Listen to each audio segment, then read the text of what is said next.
It is live telly, and I hope it isn't a shambles. Some great stuff there. I think you might recognise one of those presenters. I was the ugly one. Anyway, Media Train was a module designed by Jim Hornsby to give students a chance to work in the professional world, making videos for business, organisations and even charities. Was it an experiment that worked? I'll let you decide. I'm Jim Hornsby, and I used to be a lecturer in the media division here, University of Bedfordshire, and I was working here for about 12 years or so, and retired last Christmas. Well, Media Train was my baby. So I love Media Train, and it continually surpassed my expectations. One of the things that it's quite difficult to do in university courses is to prepare students for the world of work or whatever after they graduate. It's hard for students to project into that future, and it's quite hard for lecturers to enable that, set up that preparation. Well, Media Train was an attempt to do that, and it covered all years, from year 1, year 2 and year 3, but it was especially noticeable in year 3, where it had a one-term course in the autumn term. And within that course, some students went off to do internships in media production companies, though that was relatively small numbers of students. Much more, we hit upon an idea where student teams made films for local voluntary and public sector organisations in the outside community. So what the students were doing, right, and this was the thing that I think turned them on and enabled them to make good films, was that they were working not for a university brief and an assignment set by lecturers that was only going to be seen by lecturers in the university, but they were working for external clients with whom they had to have a relationship and talk with them about how they were going to make their film and make it to satisfy the needs of the client, and also to meet the technical, production, practical experience. Said that rather badly. Also to meet the production values that are necessary for a film that's going to be shown publicly. So that was quite a challenge. This last term, right, 2010, right, we ran the last Media Train course, and the range of students on it was quite mixed. Quite a large number of students, but not necessarily the high flyers. And I was worried. At the beginning of term, I thought, this is going to be hard. We are going to have to work our socks off to get these productions to be, even half good.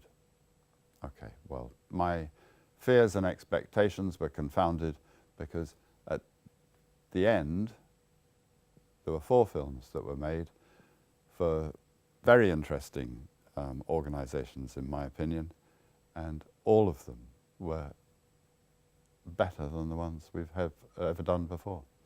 So it was a good finale. One of the organisations that approached us at the beginning of last term was a cancer charity called Karen's Trust, and we decided to make them a film. And it turned out that Karen's Trust was a very obviously a well-meaning organisation, but it was founded on a particularly interesting woman, Karen, who at the age of 40-ish died from cancer, tragically. And she had so many friends who rallied round her, and she was so vibrant a personality that this charity was developed out of it. So making this film got a whole load of that enthusiasm to come through. Some of it was about Karen as a mother and her relationship with her children. Some of it was about some of the celebrity people that she knew, particularly in the world of sports.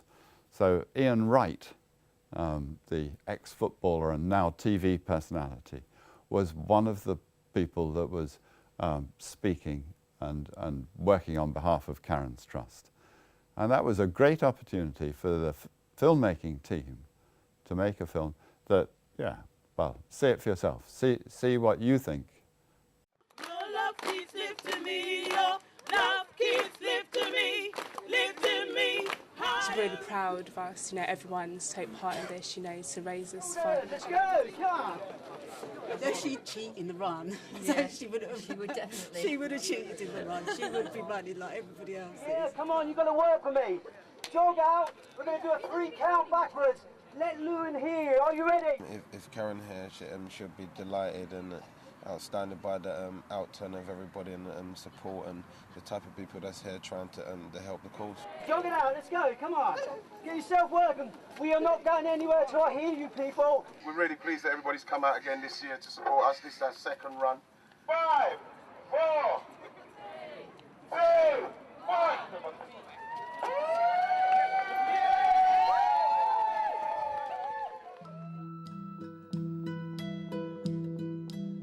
I am your rainbow in the sky.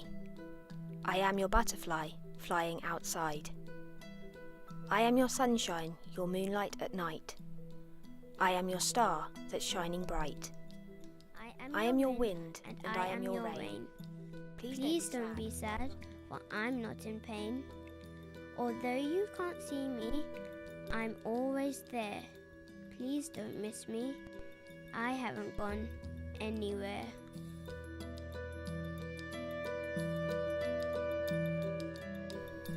Karen was a much-loved daughter, sister, partner, mother and friend to so many.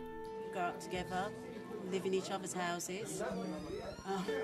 Couldn't get away from each other. I had of Karen was somebody that I never saw sad or never saw unhappy, always smiling and always brought a smile to everybody's face that was around her and in her company. But she was the person that you could tell your problems to, and she would listen and she would give advice. She just loved talking and just liked talking about normal girly things, fashion. She was very stylish. She was very much a lady, girly kind of girl, very nailsy, very pretty, very like.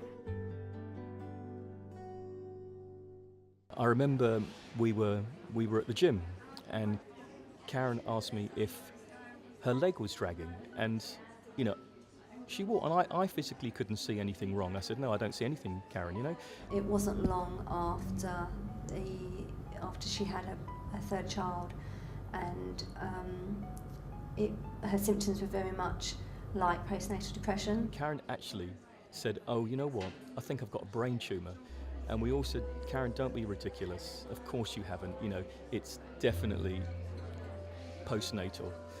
But unfortunately, a week after that, Karen was out with her partner, and they were actually going for dinner. Karen got out the car and just broke down into tears. You know, she just couldn't go any further. She said, "Look, there's something wrong with me. My leg is dragging and I feel terrible. There's something wrong." So the next day, Karen was taken to hospital, and she had a scan done, a brain scan. And within a week after that, she was diagnosed with a terminal cancer and was given 18 months to live.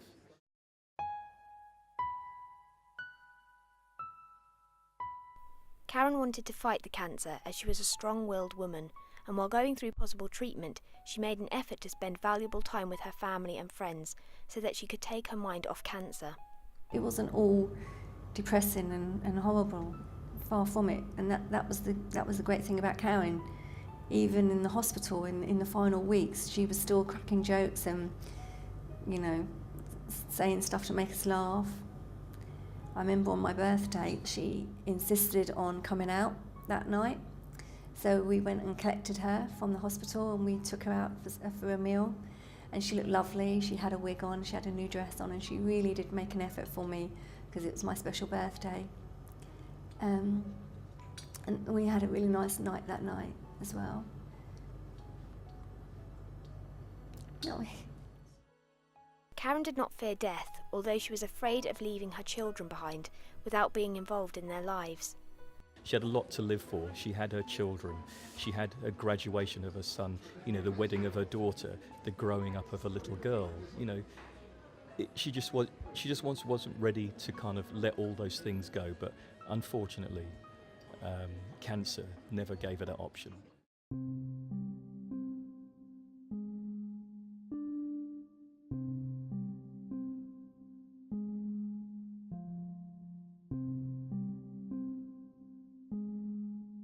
The last 14 months was very it's very hard. It's very distressing for somebody, a very beautiful woman, and very life-hungry lady. You know, all of a sudden, it was just taken away from her.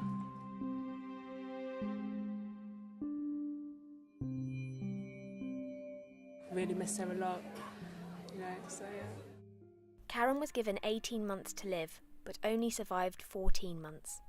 When we found out Karen had 18 months and the months were going down and it became 6 months and 3 months, I thought I would set up a charity in her name, you know, just to have a legacy of her in some way, you know, and in some way to keep her memory going with us a little bit stronger, because running the charity, it makes you feel kind of closer to her every day because her name's mentioned every day, and it gives my mum a lot of comfort, my parents a lot of comfort as well, to know that things had been done in her name and people haven't forgot her. The charity helps people remember this young woman that lost her life to cancer and how important it is to raise awareness of cancer, raise funds for cancer, and to help a lot of people in Karen's name. So the idea came to me, I discussed it with Karen, and Karen thought it was a great idea. The Karen Trust was set up in October 2009, and their mission was to help terminally ill cancer patients live out their last days in peace. The actual mission of the Karen Trust is to help people with terminal cancer. Send them away, raise funds to send them away to have a bit of quality time with their families. Because during the illness, there's lots of treatment at hospitals and lots of times waiting around the house, etc. So to look forward to a holiday, especially if money's an issue and you can't normally afford a holiday, that's what we aim to do.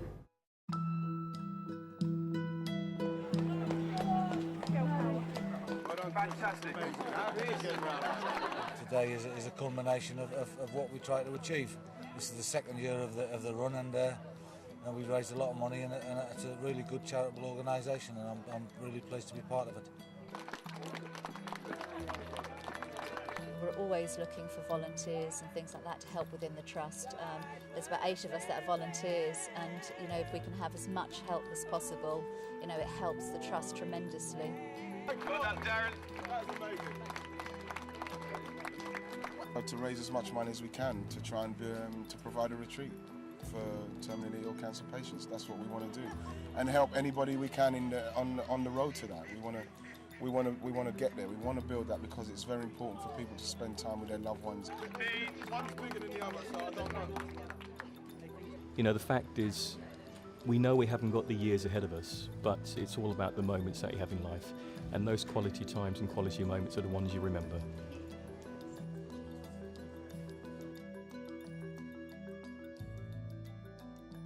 Karen will continue to live forever through her legacy of compassion in the form of the Karen Trust.